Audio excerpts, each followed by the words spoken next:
Hi everyone, it's Vasi. Welcome back to my channel, V Birchwood. Today we're going to be talking about the 7 essential hand sewing techniques that you'll need for historical clothing. I've created this video for those who maybe feel overwhelmed or frustrated with hand sewing so that you can get clear directions on which stitches are the absolute essentials to know when you're making historical dress. And also just to show you how incredibly simple some of these stitches are once you learn the right techniques and have the proper direction. I've left chapters in the videos. You can easily navigate through them and select the exact sections, the stitches, or the hand that you'll need in order to get the exact information. Just a disclaimer, these stitches are going to be a lot sloppier than they usually are because when you're filming, the angles are a bit odd and it's a bit more difficult to get them neat and even. I just think that this shows that all of us are imperfect and, we all have times where our stitches are not going to be in neat rows. It's just about practicing and getting them better. So in this video, I don't actually teach you how to thread a needle or anything like that. But I did make a video recently on the essential tools you'll need for historical sewing. So if you aren't sure what tools to buy before undertaking this endeavor, please check out that video. I'm also not going to be wearing a thimble in this demonstration, but I highly recommend that you do wear a thimble because it's important to protect your fingers. I'm just avoiding one in this video so that way it's easier for you to see what I'm doing without any obstructions. Now before you begin your hand sewing, there's a few things you'll need to do in order to prep all of your materials to get ready. The very first thing is prepping your fabric by washing it, pre-shrinking it, pressing it, and ironing it. The next thing you'll want to do is prep your thread by either running it through beeswax conditioner or simply figuring out which color thread you're going to need for your material. To get started, you're going to want to thread your needle, and in this case, I'm going to be using a white linen thread against a very dark fabric material so that way you can see everything clearly. Personally, I'm just using one strand of thread for these demonstrations. Some people like to use a double threaded needle, but I find that just a single thread is better, especially with thicker threads like linen. And also I think it's a bit more historically accurate as thread was probably pretty expensive and they didn't want to waste thread if they had a choice. I highly recommend using silk or linen thread because these are both natural fibers and they seem to have the best strength for your sewing projects. Finally, I do not recommend that you practice these techniques on an actual garment construction. Rather, just have a scrap like this and practice some of the stitches just right directly on the scrap of fabric until you have the technique figured out a little bit more. One thing you can do if you're having a hard time sewing in a straight line is just to draw a chalk line on your fabric, either with tailor's chalk or just with a medium softness pencil.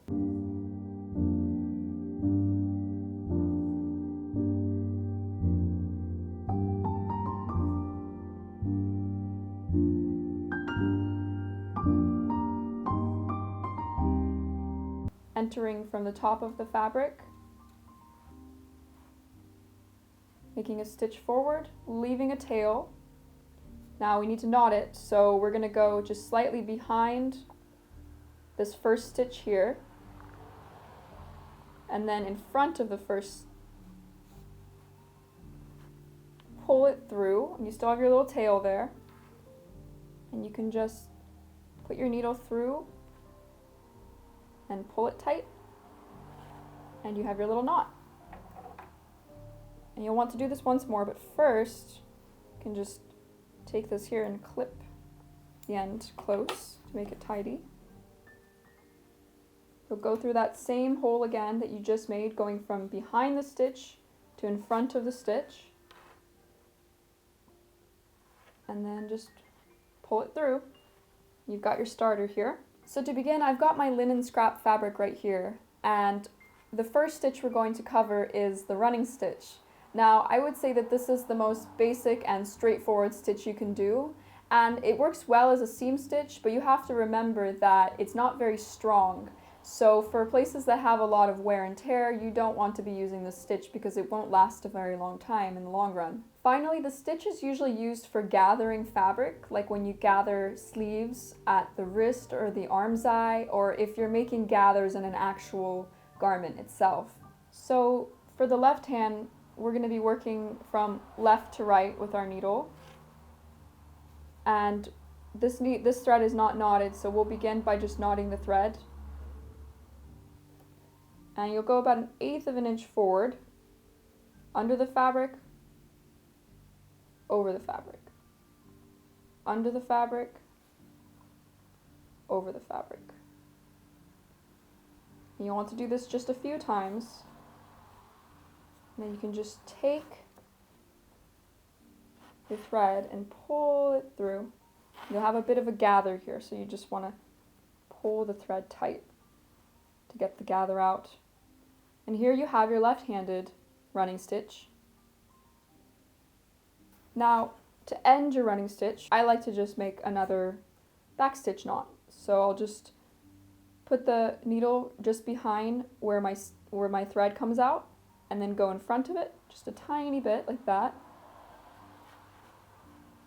Pull the thread, and again, with that loop here, just insert the needle and pull it tight. And you can do this 2 or 3 more times. You can also just do a basic backstitch, which we're about to learn. So basically, you would just not put the needle through the loop, you would just pull it tight like that, and that would be a backstitch, and you would just do a few of those through the same hole, or you can go the whole extra mile and thread the needle through the actual loop and pull. And then you'll just want to snip your thread. There's your running stitch. The next stitch we're going to run through is the basting stitch. Now, this one is used for when you want to hold 2 pieces of fabric together, for instance, after you're done pinning and before you sew. And this just helps to keep everything super tidy, and it's very historically accurate to baste. Some dressmakers actually don't pin at all, they'll just go straight into basting, but personally I like to pin and then use this basting stitch and then go through with a back stitch to make everything seamless. You'll want to go through the fabric, just like that, pull through, have a little tail, go behind where your thread here is coming out, and then in front of it, just like that, go through the loop, secure it once. Again, it's a basting stitch, so it's temporary. And then about 1/4 of an inch forward, you'll want to just go under the fabric, and then back out of the fabric, under the fabric, back out of the fabric, under the fabric, and then back out of the fabric, just a few times. Pull your thread through, and it'll be gathered here, so you'll just want to flatten it out, and you have your basting stitch. So the next stitch I'm going to demonstrate is probably one of my favorites. It's called the back stitch. This is one of the strongest hand sewing stitches, and in some cases it's even stronger than a machine stitch. So for the left hand, you'll be working from left to right. Bring your needle up from underneath. If your thread's already knotted, don't worry about this step, but just do a small stitch behind where the thread came out, going under, and then popping out in front. Pulling, putting your needle through the loop that it created, pulling it tight, and then do that a few more times. And then for your actual back stitch, go behind the knot you just made, in front of it, like that, and pull. Again, go behind, in front, and pull. Behind, in front, and pull. Behind, in front, and pull.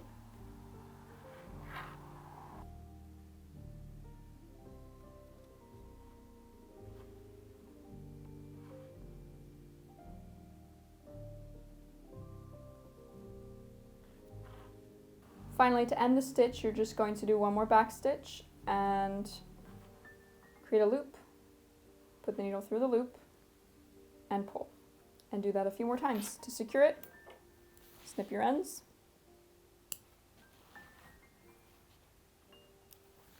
On one side, it'll make these pretty tiny stitches, and on the other side, it'll make these longer back stitches. So the next stitch I'm going to demonstrate is called the whip stitch, and this one is great for when you have 2 odd shaped things like the crown and the base of a hat that you need to stitch together.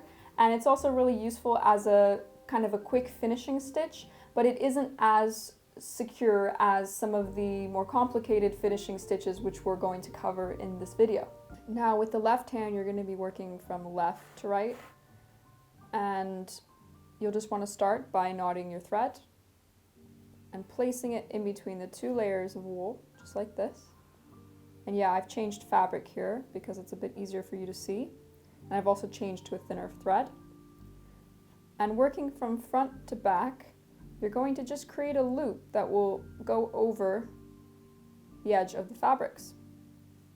So you'll just take your thread and from back to the front of the fabric, pull it through and tighten it. And again, just do the same. And this is a very quick and easy stitch to be able to do. And it's almost just like whipping butter.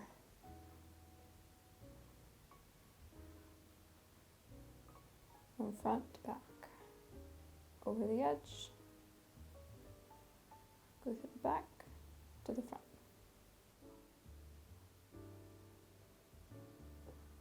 And depending on what you want to do, you can make them either further apart or close together. It just completely depends on the effect that you want to have. Now to finish it off, you can just make a little knot here, just a little back stitch knot, or just tie a little knot as well.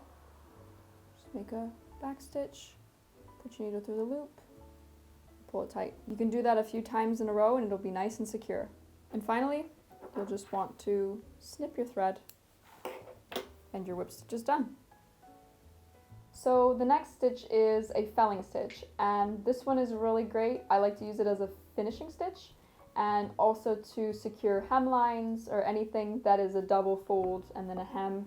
And I also like to use this one to sew linings to outer fabric. Historically, garments weren't lined like they are today by putting the right sides together and then flipping everything right side out. They were actually put together wrong sides together with the seam allowances tucked under and then fell stitched around the edges of the seam allowances. So that's why if you're going to be making historical garments, you're going to want to know how to attach your linings to your outer material, and this stitch is definitely going to come in handy. For the left hand, I've already pre-knotted my thread, and I'm going to begin by just folding over the seam allowance, half of the seam allowance like this, and then folding it over again, so it creates the hem if you're going to be using it for a hem.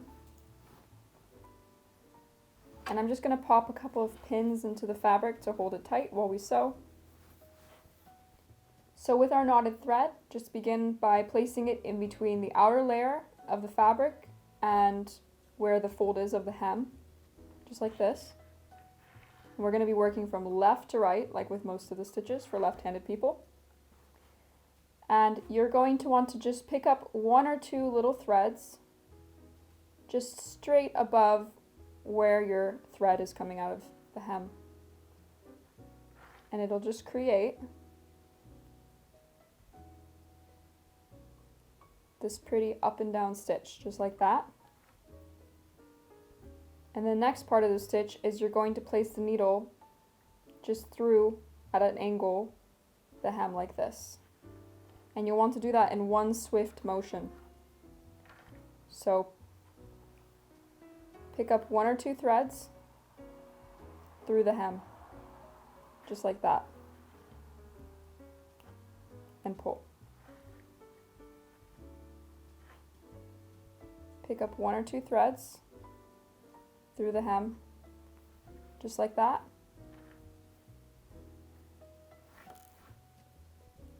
and pull.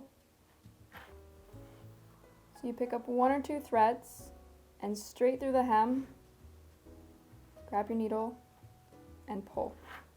And just try and tug it so it gets as straight as possible. Pick up one or two threads through the hem and pull. And to finish it off, you can just take a little back stitch like this and place the needle right through the loop and pull tight. And you can do that a few times. Keeps everything nice and smooth and even. Finally, you're just going to take your little tiny scissors and snip the thread. So these next 3 stitches that we're going to learn are what I call finishing stitches. Basically, they help to finish off raw edges so that your garments don't fall apart as you begin to wash them over and over again. The stitch we'll cover now is called the buttonhole stitch, and much as the name implies, it is in order to secure the edges of a buttonhole after you've cut the slit, so that way the fabric doesn't unravel and you can actually use it to close up your buttons. For this demonstration, I'll be using just cotton thread and wool, but the reality of it is you'll probably want to choose a more medium width thread to make it a bit quicker, and I would recommend a medium twist silk because that's usually the best for doing buttonholes. So the first things first, you're going to need to mark off your buttonhole. So what you'll do is just draw a line the width that you want your buttonhole. I just do it in chalk like this. Probably won't actually be this long. But then doing the best you can to just only pick up one thread. With wool it's not the same, but with linen or cotton there'll be a clear thread, and you'll just want to punch your scissors, small embroidery scissors, into it and just create a little cut. Just like that. This is a very wide buttonhole. And now you're going to want to finish it off with this type of boiled wool. You won't actually need to finish it, it won't unravel, but with most fabrics it will. So for all of you left-handed folks, we're going to be working this stitch from right to left, which is different than our other stitches before.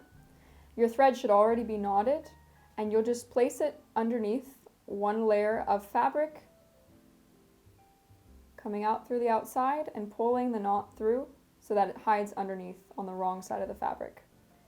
Then you'll just do the same thing going through the same hole that you just made, but instead of pulling the needle through, you're going to take your end of your thread, loop it around the top of the needle, grab the needle, and pull the thread towards you tight. And you'll want to pull it towards you so that the knot is made right at the edge of the fabric slit. So again, pushing the needle through, grabbing the thread, looping it around the needle, grabbing the needle. And sometimes things will get looped in, so you'll just want to get it out of the way, and pulling your loop towards you. Again, putting your needle through, taking your thread, looping it around counterclockwise, grabbing your needle, pulling down towards you. Again, putting your needle through, taking your thread, looping it around counterclockwise, grabbing your needle with your dominant hand and pulling it through towards you. Pushing your needle through, taking your thread, looping it around counterclockwise, grabbing your needle, pulling it towards you. And here you can see how it's beginning to just create this secure edge for the buttonhole. Now, to finish it off, you're going to poke through so that your needle's on the wrong side of the fabric, and just flip over your fabric to where the other knots are. And you're just going to make a small back stitch, create a loop, push your needle through the loop, and pull tight, and just do that a few times for extra security. And then to finish it off, you're just going to snip your thread. You can imagine once the whole thing is done how neat and beautiful it looks to have them all done by hand. So another wonderful finishing seam is called the flat-felled seam, and this one was used a lot historically. It's a great and easier alternative to the French seam because you can use it right sides together instead of the other way around. So once you've sewn your 2 layers of garment together with right sides together, with perhaps using a back stitch like this one, you'll then need to finish off the seam. To do so, you can take small scissors, and on just one side of the fabric end, you're going to trim down the seam allowance. So I'm just trimming down the seam allowance here, and it doesn't actually matter which side as long as you keep it consistent throughout the garment. Now, for all of you lefties, we're going to be working from the left to the right. The raw edge has already been folded over, and we'll just pop our needle right underneath between the outer layer and the fold, just like that, to hide it. And now we can either do a whip stitch, a felled stitch, or a running stitch to secure it. But in this case, I'm going to do a felled stitch. So just like before in the felled stitch portion of this video, you'll just take your needle and pick up a couple of threads, and then just in one motion at a diagonal angle, you'll just pop it through the fold. Couple of threads through the fold, pull it tight, a couple of threads through the fold, pull it tight, just a couple of threads through the fold, pull it tight, couple of threads through the fold, pull it tight. And you're going to want to space them a lot closer together when you're actually doing it, probably about half of this amount. But for demonstration purposes, we just space them a bit further apart. And to finish it off, you're just going to take a small back stitch. And before you pull the thread all the way through, you're going to take the needle and put it through the loop, and then pull tight, and repeat that a couple of times. And then finally, just clip your edge. So the final stitch is called a mantua maker's seam, and this one is pretty incredible because we can actually see it used on a lot of historical extant garments. This one is great because it is essentially a seam and a finishing seam in one, which means aside from basting and the actual mantua seam, you won't need to do any more stitches. To begin with, just match up your raw edges, fold them over, like so. Take your knotted thread, place it between the fold and the outer fabric, and you're going to just baste this down using long running stitches.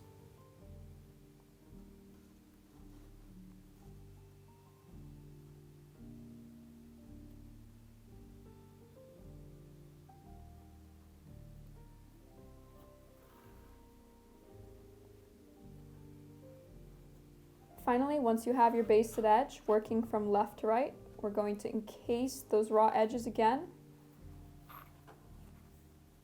and do some type of hem stitch.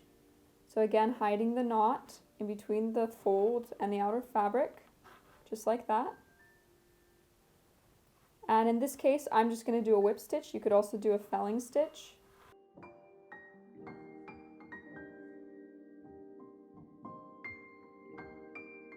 Just anything that will work as a hem stitch.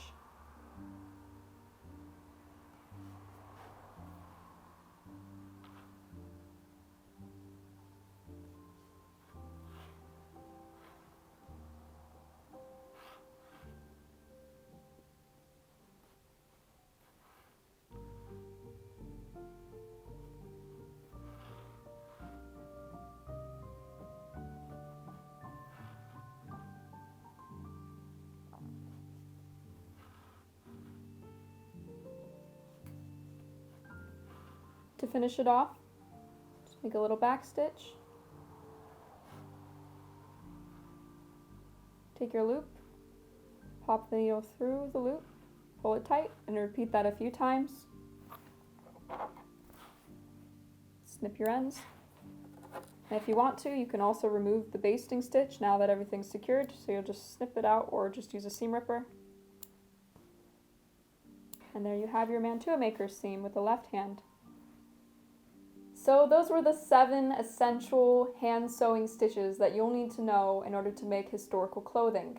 This is the second video in a series called Historical Sewing for Beginners, and I'm going to be releasing some other videos in that series in the upcoming months. As always, if you enjoyed this video and found it useful, please hit the like button and subscribe, and don't forget to turn on the bell notification so that you can get further updates about other content that I'm releasing on this channel. Thank you so much for watching, and I'll see you all in the next video.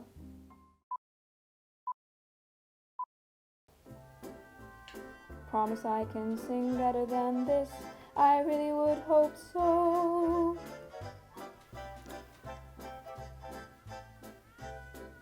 I'm actually gonna just, that was easy.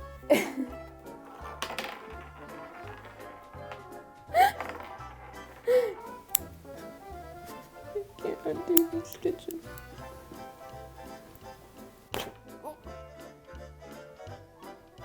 So for all of you let's play a game. Please hit that like button and subscribe and share it with anybody else that you might find could use it.